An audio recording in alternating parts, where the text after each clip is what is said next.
Buenas, galera. Eu sou Flávio Hag e você está no Itadakimasu. E se vocês me acompanham no Twitter, principalmente, vocês sabem que eu estou sendo perseguido por um dos grupos mais perigosos do meio dos mangás.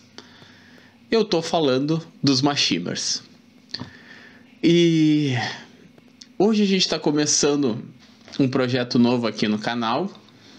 E uma das obras que vai fazer parte desse projeto foi escolhida através de uma votação bem imparcial, que não houve nenhuma interferência externa. Hoje a gente está começando a Maratonando.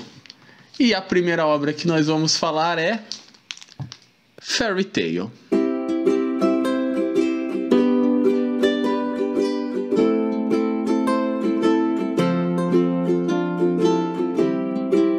Bom, o que é a Maratonando, tá? Essa coluna nova que está começando hoje.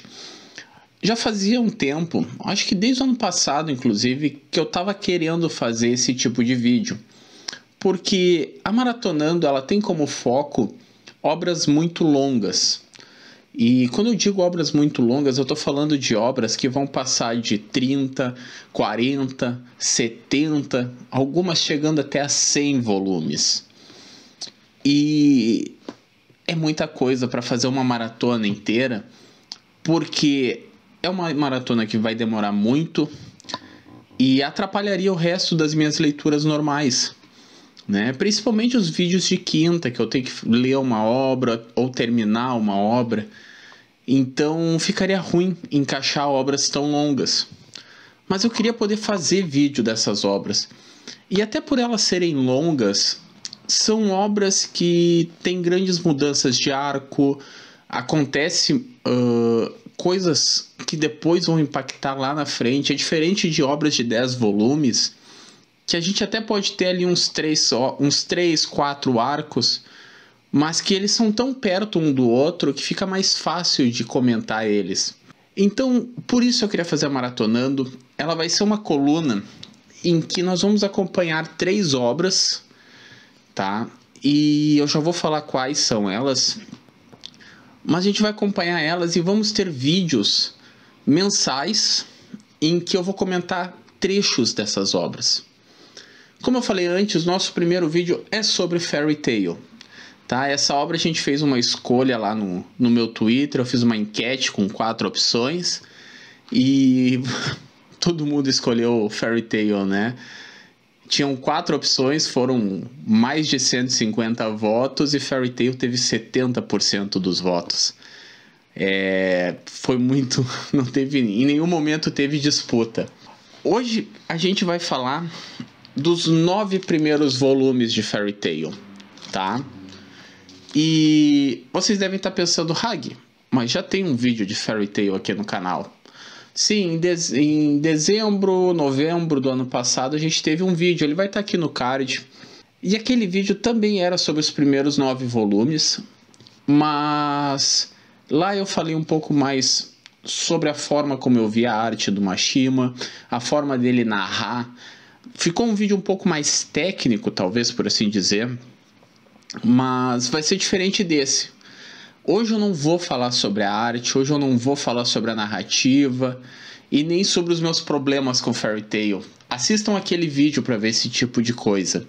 O vídeo de hoje e a Maratonando em si vai ficar muito focado na história, tá? Eu vou comentar os arcos que aconteceram nesses 9 volumes, criar algumas teorias, discutir com vocês a história, tá?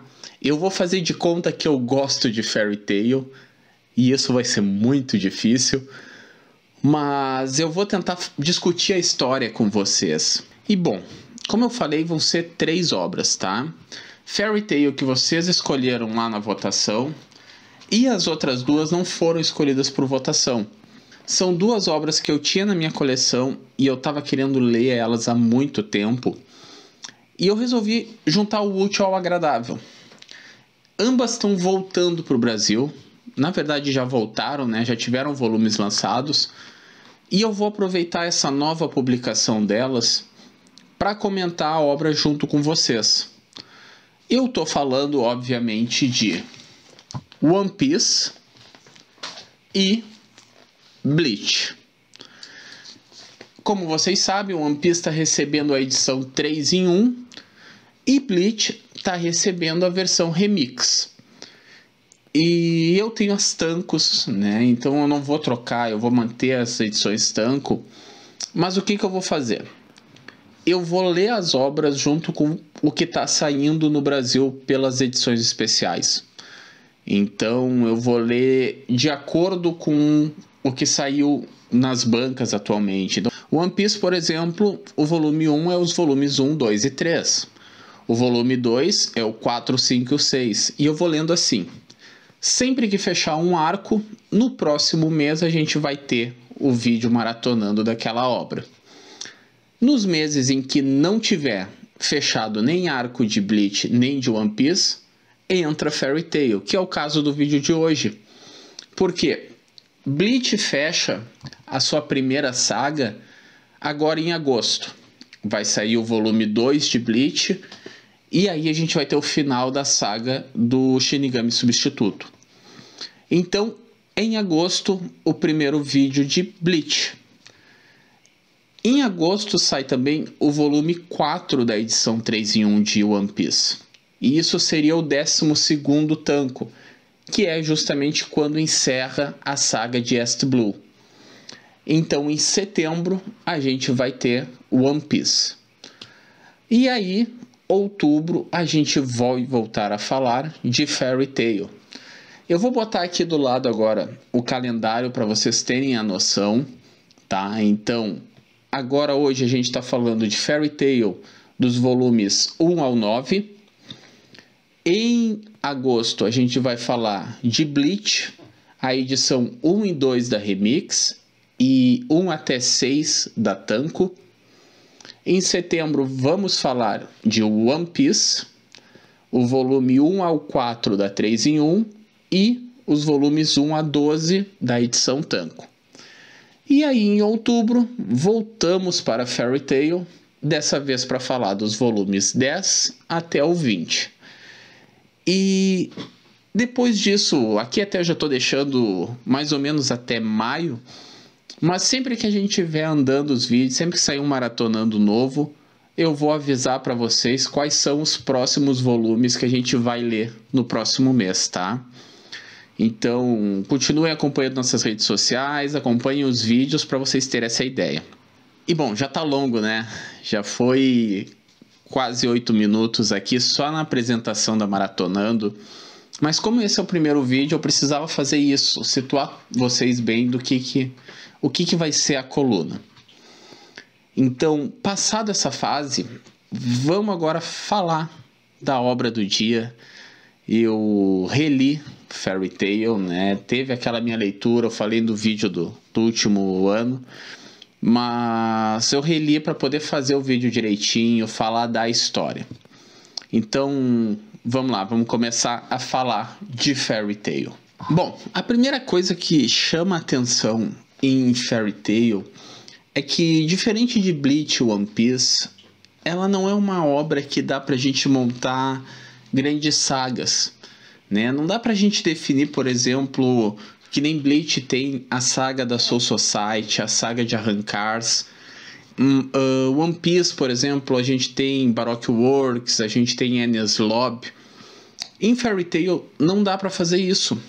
Em Fairy Tail o que a gente vai ter são vários arcos curtos que tem ali 1 volume, 3 volumes, mas são bem mais rápidos, são mais diretos. Para vocês terem uma ideia, hoje a gente vai falar do volume 1 ao 9 e só aqui a gente tem 6 arcos. A gente tem ali no começo o que ficou meio vago. Eu conversei com alguns amigos para tirar a certeza e eles me falaram que os 2 modos estão certos, que é arco de Fairy Tail ou arco de Macau. Parece que os 2 nomes estão certos, porque o que seria esse arco, né? É aquele arco de apresentação, é quando a gente conhece os personagens, a gente conhece a guilda. Depois disso, veio o arco de Daybreak, que é um arco horrível, gente.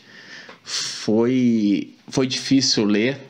Agora nessa releitura eu praticamente pulei ele. Eu li metade do arco, eu não aguentava mais, eu já pulei, porque eu já sabia o que ia acontecer e não é bom, ele não nos pega. Depois tem o arco de Eisenwald.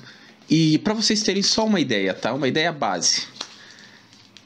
Esse arco da Fairy Tail, o arco de Daybreak e o arco da Eisenwald é só os 3 primeiros volumes.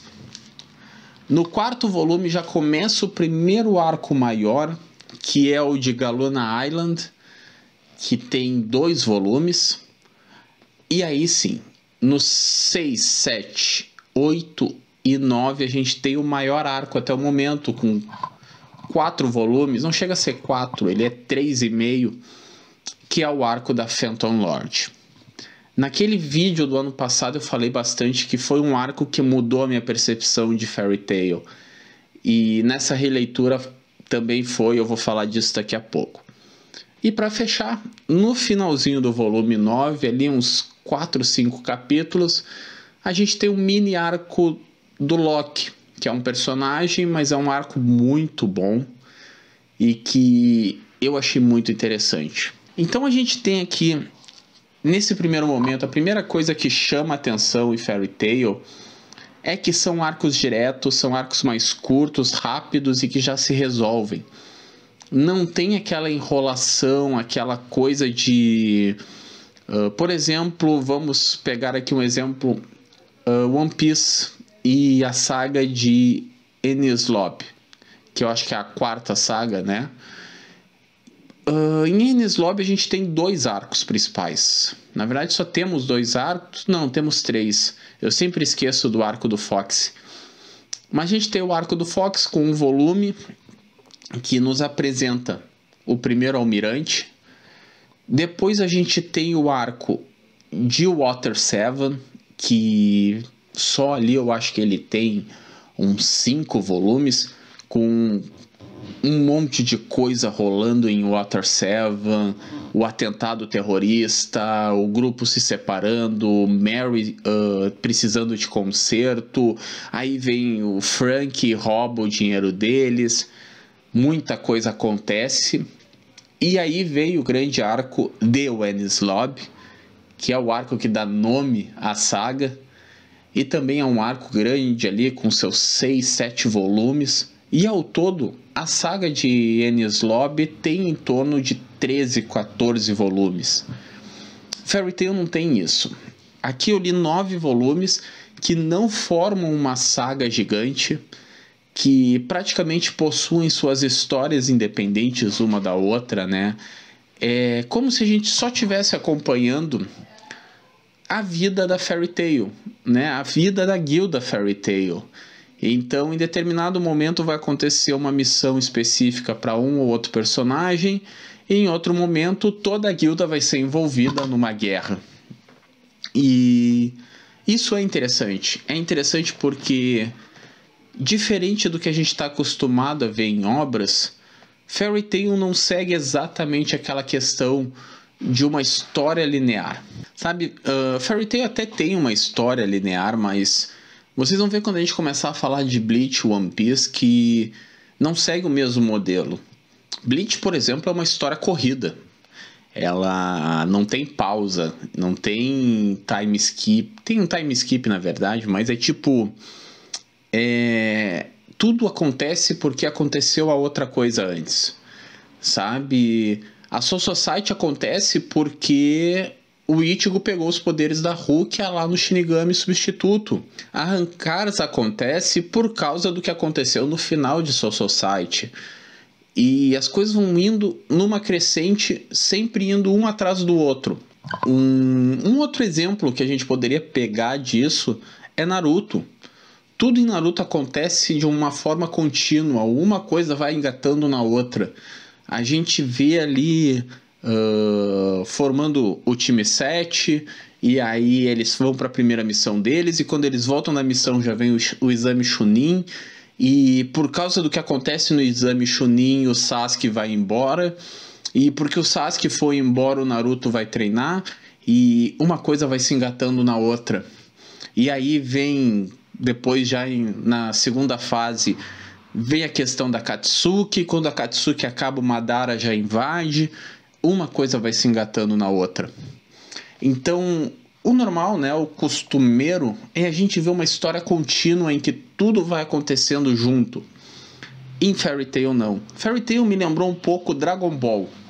E talvez vocês consigam entender, porque Dragon Ball a gente sempre teve aquela ideia de que acabou um vilão, vai depois vir uma nova ameaça. E às vezes a nova ameaça não tem nada a ver com a ameaça anterior, sabe? Por exemplo, o Cell, a saga de Cell não tem nada a ver com a saga de Freeza. Porque o Cell vem até lá do começo da Red Reborn. E depois, mais lá pra frente, quando o Majin Buu vir, ele também não tem nada a ver com Freeza, com Cell. E acho que a Fairy Tail tá muito mais perto dessa forma de contar a história de Dragon Ball, em que a gente vai acompanhar momentos da vida dos personagens sem necessariamente ser uma sequência, uma coisa contando a próxima. Vamos falar um pouco das histórias, né? Vamos tentar analisar um pouco. O arco da Fairy Tail, ele é um arco bem normal. É um arco de apresentar personagens. Ali a gente conhece a Lucy, ela vai ser a nossa protagonista. E a gente até confunde um pouco ali. Isso depois eu conversei com outros amigos, que a nossa impressão é que o Natsu é o protagonista, né? O Natsu é quem a gente vai acompanhar mesmo, é o cara, é o salvador, ele é o Goku, ele é o Luffy, mas na verdade a nossa protagonista é a Lucy. A gente meio que tá vendo a história pelos olhos da Lucy. É ela quem tá chegando na Fairy Tail, que já é uma guilda bem estabilizada, com magos, né? Magos não, são feiticeiros, com feiticeiros famosos. Então é a Lucy a nossa protagonista. Por isso até que ela é a primeira thumb aqui. E até porque ela vai ter muita importância nesses primeiros arcos. E esse primeiro arco que eu falei até que tem uma confusão, né? Uns chamam de arco da Fairy Tail porque é ela chegando na guilda, então é o arco da Fairy Tail. Mas também pode ser o arco do Macau, que é um personagem que meio que faz parte dessa... a primeira grande missão da Lucy é resgatar o Macau. Então alguns chamam de arco do Macau, mas eu preferi o nome arco da Fairy Tail, porque é ela chegando na guilda. É um arco simples, bem rápido, ele tem uns 3 capítulos e acabou, porque ele é só para situar ela no meio do universo.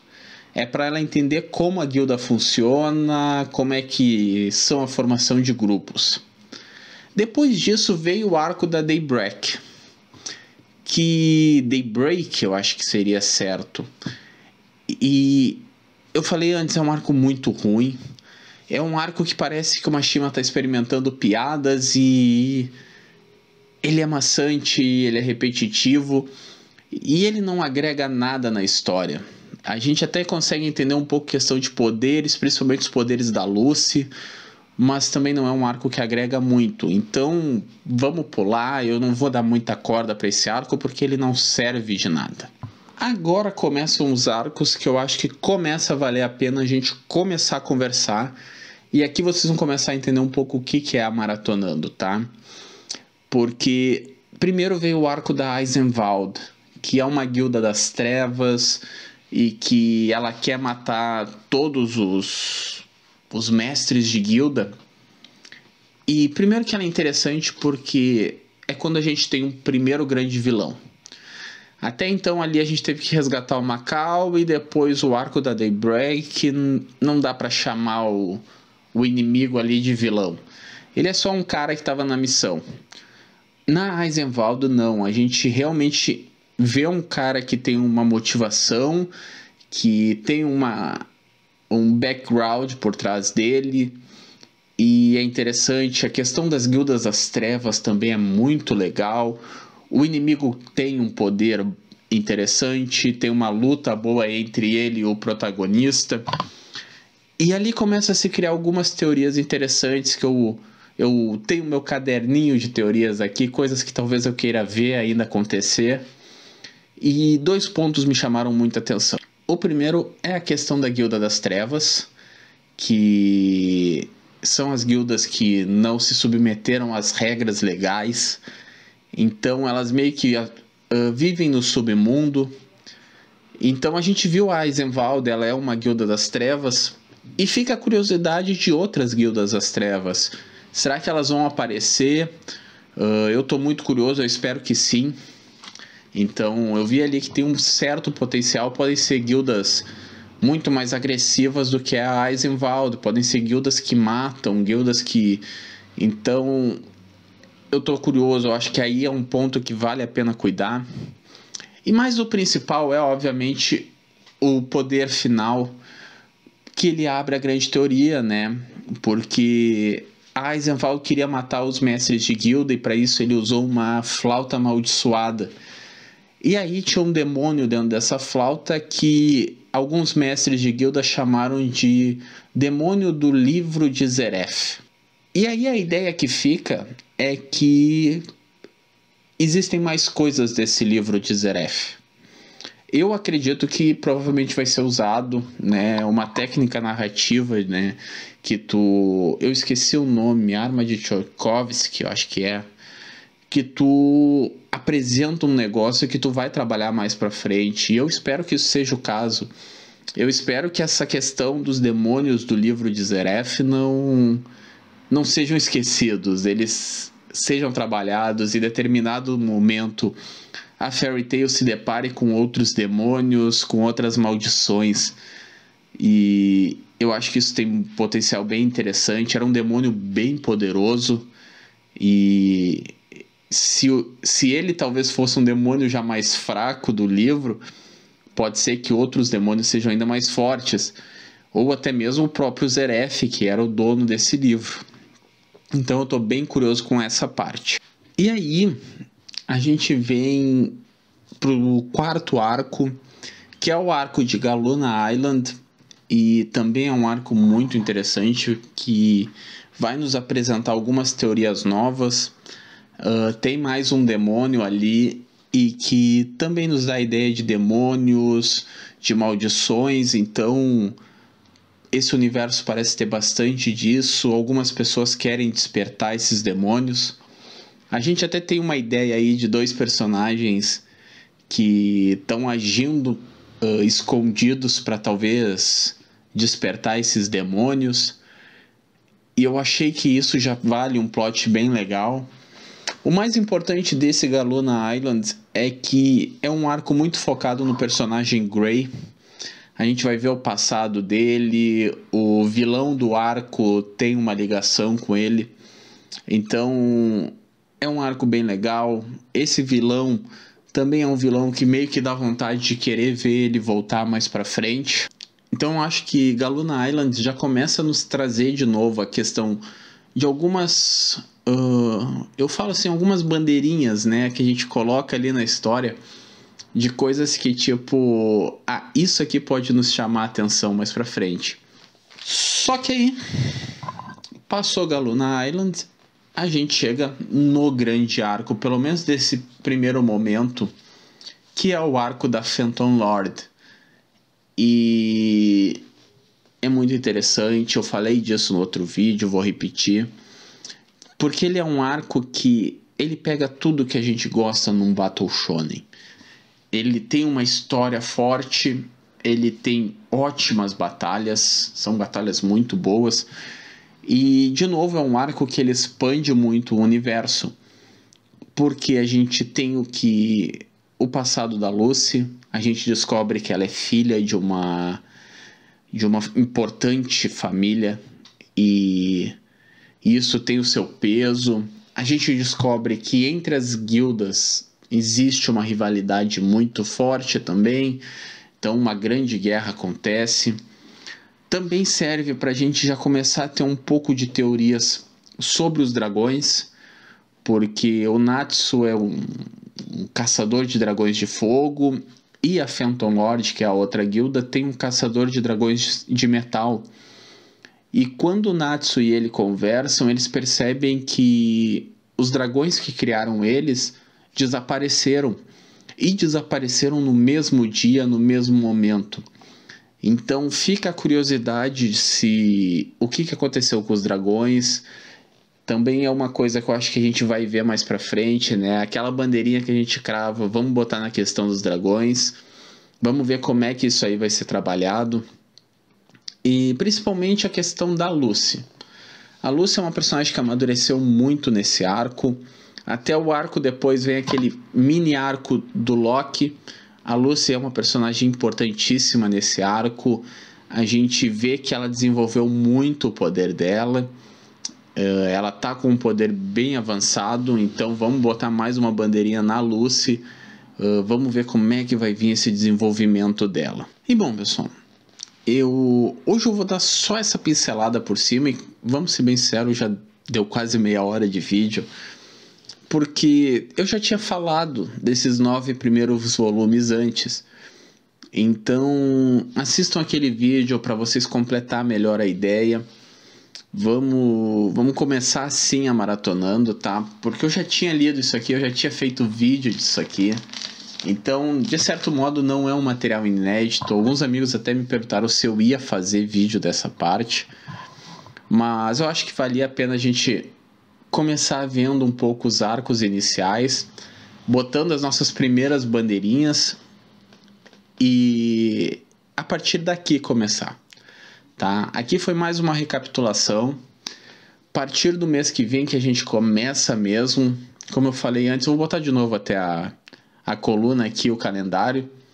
No mês que vem, Bleach, vamos falar do arco do Shinigami Substituto, depois One Piece e a saga de East Blue.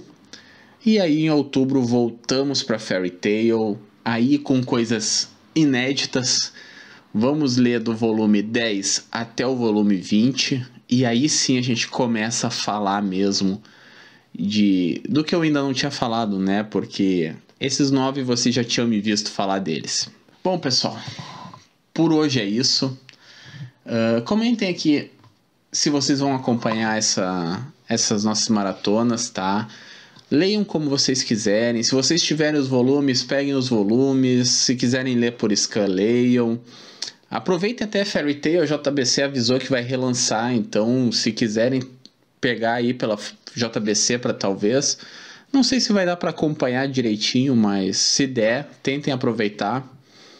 E Bleach e One Piece a gente vai pelas edições especiais, tá? Então a gente vai seguir as publicações da Panini. Sempre que terminar um arco, uma saga, a gente faz vídeo no próximo mês, para dar tempo do volume chegar, né? Que nem o Bleach 2 saiu em julho, mas tem gente que ainda não recebeu.